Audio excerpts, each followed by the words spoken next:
क्या तुम्हारे बाप का है ये भारत? ये हम मुसलमानों को कहते हैं, तुमने अगर भारत में रहना है तो हमारे बातों पे चल के रहना है। क्या तुम्हारे बाप का है ये भारत? ये तो हर हिंदुस्तानी का भारत है। आज हम धर्म पे बटे जा रहे हैं कि कौन भगवान राम के साथ है और कौन अल्लाह के साथ है। क्या भगवान राम सिर्फ तुम्हारा राम है? तुम्हारी पुस्तकों में लिखा है कि भगवान राम विश्व के भगवान है। अगर वो विश्व का भगवान है तो वो सबका भगवान है। वो अंग्रेजों का भी है, रूसियों का भी है, उनका भी है जो मानने वाले नहीं। हम मुसलमान अल्लाह को कभी ये नहीं कहते हैं कि वो रब्बुल मुस्लिमीन है, कि वो सिर्फ मुसलमानों का रब। कोई माने या ना माने, उस खून को याद कीजिए जो वहां उस जमीन पे पड़ा हुआ है। वो हिंदुस्तानी का खून। मोदी जी कभी तो सच बोलो। अरे सच तो बोलो, कभी तो सच बोलो। क्या डर नहीं है मरने का? जो हिंदू को अलग खड़ा करना चाहते हैं, मुसलमान को अलग खड़ा करना चाहते हैं, सिख को अलग खड़ा करना चाहते हैं, आज वो जलियांवाला बाग की बात कर रहे हैं। वहां तुम्हें अमित शाह नहीं बचाएगा। आज हम ये सोचते हैं मोदी को निकाल के मैं प्रधानमंत्री बनूंगा। अरे पहले तो उसको निकालो, फिर प्रधानमंत्री की कुर्सी की सोचो। क्या हम इनको हटा सकते हैं? तो मैं इनसे कहना चाहता हूं तुम गलतफहमी में हो। इस गलतफहमी को दूर करो। वो जमाना गया जब एक ही झंडा एक कोने से दूसरे कोने से लटकता था। वो जमाना गया कि देश को बचाना है और देश को उनसे बचाना है जो कि देश को तोड़ रहे हैं। और जो आपने आज यहाँ पे सबको अंतरिम बुलाया है कि देश को बचाना है और देश को उनसे बचाना है जो कि देश को तोड़ रहे हैं, ये आसान नहीं है।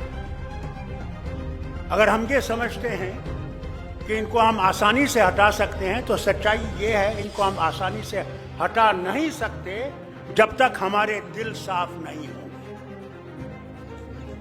अगर मैं ये समझूं कि सिर्फ मैं ही मैं हूं और दूसरा कुछ भी नहीं है तो ये कभी भी नहीं जाएंगे।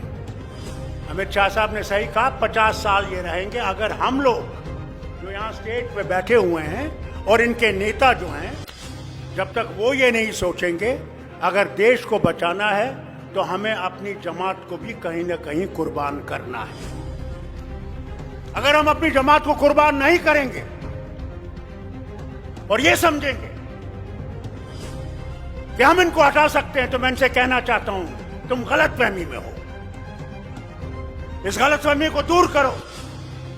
वो जमाना गया जब एक ही झंडा एक कोने से दूसरे कोने से लटकता था।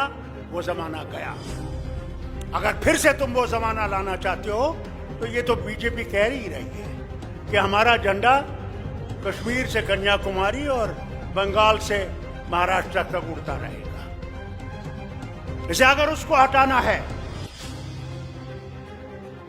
तो हमने यकजहती दिखानी है, प्यार दिखाना एक दूसरे के लिए और भूल जाना है अरे जो हम पे वार किए गए नेशनल कॉन्फ्रेंस पे, जो हमारी खुद मुख्तारी लूटी गई, मैंने उसको साइड में रखा। मैंने कहा पहले उनको निकालो जो इस देश को गुलाम बनाना चाहते हैं, जो हिंदू को अलग खड़ा करना चाहते हैं, मुसलमान को अलग खड़ा करना चाहते हैं, सिख को अलग खड़ा करना चाहते हैं। आज वो जलियांवाला बाग की बात कर रहे थे। वहां 6 से 13 अप्रैल तक बैसाखी का त्योहार मनाया जाता है और 13 तारीख को सिखों का धर्म जो है वो इमर्ज हुआ। गुरु गोविंद सिंह जी ने इसका नियम रखा। ये लोग वहां बैठे हुए थे। महात्मा गांधी ने एक आंदोलन शुरू किया अंग्रेजों को हटाने का। ये नहीं कि मैंने कुर्सी पे बैठना है, इसलिए किया कि भारत से अंग्रेजों को निकालना है। आज हम ये सोचते हैं मोदी को निकाल के मैं प्रधानमंत्री बनूंगा। अरे पहले तो उसको निकालो, फिर प्रधानमंत्री की कुर्सी की सोचो। हम पहले ही प्रधानमंत्री बने। हालत यह है। उस खून को याद कीजिए जो वहां उस जमीन पर पड़ा हुआ है। वो हिंदुस्तानी का खून था। उस वक्त धर्म नहीं था। आज हम धर्म पे बढ़े जा रहे हैं। ये कौन भगवान राम के साथ है और कौन अल्लाह के साथ है? मैं इन हिंदुओं से पूछना चाहता हूं, क्या भगवान राम सिर्फ तुम्हारा राम है? तुम्हारी पुस्तकों में लिखा है कि भगवान राम विश्व के भगवान हैं। तो अगर वो विश्व का भगवान है तो वो सबका भगवान है। वो अंग्रेजों का भी है, रूसियों का भी है, उनका भी है जो मानने वाले नहीं। हम मुसलमान अल्लाह को कभी ये नहीं कहते हैं कि वो रब्बुल मुस्लिमीन है, कि वो सिर्फ मुसलमानों का रब है।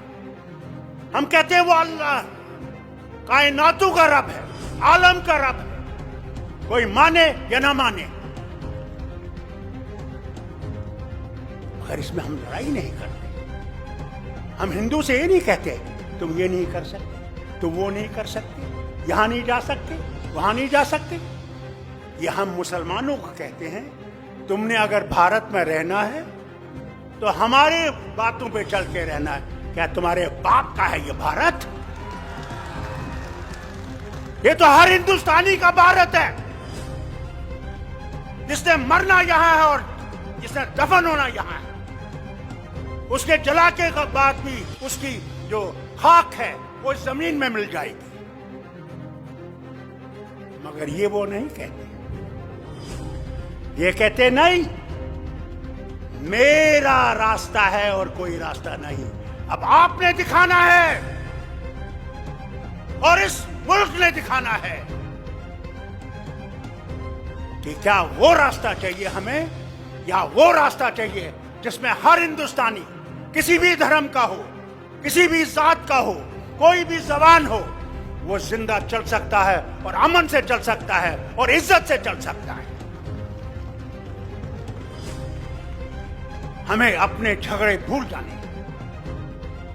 अगर हम अपने झगड़े नहीं भूलेंगे, मैं लीडरों से कहता हूं, तो फिर कभी भी हम इनको नहीं निकाल नहीं सकते। पहला कदम हमने उठाना है कि अगर हमने देश को बचाना है, पहले अपने आप को कुर्बान करना है। इस देश के लिए हमने कुर्बान करना है, कुर्सी के लिए कुर्बान नहीं करना। कुर्सी देश देगा और देश ही कुर्सी देने वाला है और देश ही कुर्सी से हटाने वाला है। आज हम पे तलवार लगी हुई है, खड़ी है। हर जगह झूठ बोला। अरे मेरी रियासत का हाल देखो। यहां कहते हैं हमारा संकल्प है कि हर जगह बिजली होगी, हर जगह तार होगी। मैं इनसे पूछता हूं, आपका संकल्प तो बड़ा अच्छा है। आइए देखिए मेरी रियासत में श्रीनगर में बिजली है या नहीं। गांव की तो बात ही नहीं। आइए देखिए, आज 70 साल के बाद भी वाजपेयी जी ने एक बहुत बड़ा कदम उठाया वतन को छोड़ने का।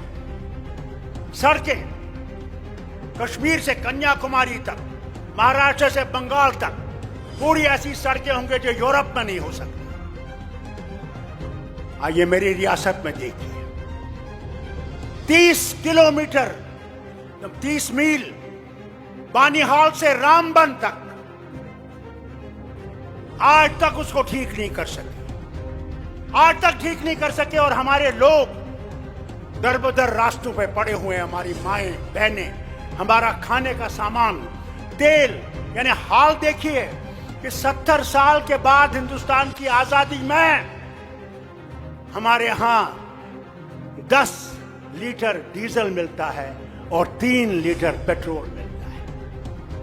अरे मोदी जी, कभी तो सच बोलिए कि हमारा हाल क्या है। जिस रेल को कश्मीर पहुंचना था, कटरा से बानिहाल तक, वो कहते हैं पहले कहते थे 2007 में पहुंचेंगे, फिर कहने लगे 2010 में, फिर 15, अब कहते हैं 2025। मेरे ख्याल से तब तक मैं पहुंच जाऊंगा अल्लाह के पास, तो वो रेल छुक छुक करके भी नहीं पहुंचेंगे। अरे सच तो बोलो, कभी तो सच बोलो। क्या डर नहीं है मरने का? जो आया है उसने जाना है, वहां तुम्हें अमित शाह नहीं बचाएगा, वहां तुम्हारे ये झूठ बोलने वाले मिनिस्टर नहीं बचाएंगे। वहां भगवान होगे और तुम होगे। एक तरफ से तुम्हारी सच्चाई होगी और एक तरफ से तुम्हारा झूठ होगा। वही हाल मेरा होगा, वही शरद पवार का होगा, वही आपके मुख्यमंत्री का भी होगा। वहां कोई बचाने वाला नहीं है, जो करोगे वही बचाएगा। इसलिए उससे डरो, उससे डरो, हमारे से मत डरो। अरे कुदरत से डरो, कभी तुम्हारा भी हशर ये ना हो जाए कि तुम सारे जीवों को लेकर उसी दरिया में डूब जाओ। भाई लोगों, पहले अपना ईमान सही करो, अपने भगवान को पहचानने की कोशिश करो। कोई धर्म बुरा नहीं है, इंसान बुरा है, धर्म बुरा नहीं। जय हिंद, जय हिंदुस्तान। मेरे साथ जरा जोर का नारा दो, जय हिंद। अरे हाथ उठा के क्या मर गए हो? हाथ उठा के जय हिंद, जय हिंद, जय हिंद।